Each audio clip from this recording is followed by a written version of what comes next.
జై శ్రీరామ్.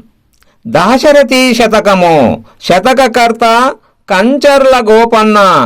భక్త రామదాసు గారుగా ప్రసిద్ధి చెంది రచించిన దాశరథి శతకము నుంచి 27వ పద్యము భావము.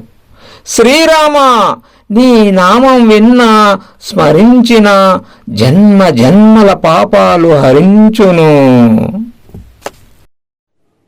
అగణిత జన్మ కర్మ దురిత అంబుదిలో బహు దుఃఖ వీచికల్ తెగిపడ నీడలేక జగతీదవ నీ పద భక్తి నావచే తగిలి తరింప గోరితిన్ పదం పడినాదు భయం భూమాన్పవే తగదని మందిడిక దశరథి కరుణాపయోనిధి.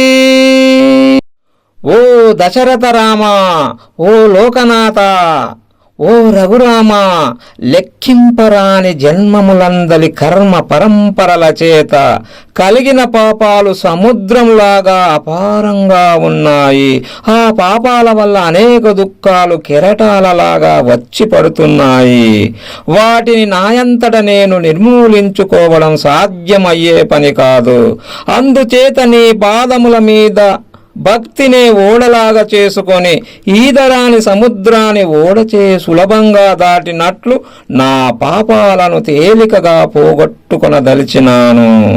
నా ఈ సంకల్పాన్ని నీవు తగినది కాదు అని నిరాకరించక అనగా స్వీకరించి నా భయాన్ని నిర్మూలించుమా. జై శ్రీరామ్. ధన్యవాదములు.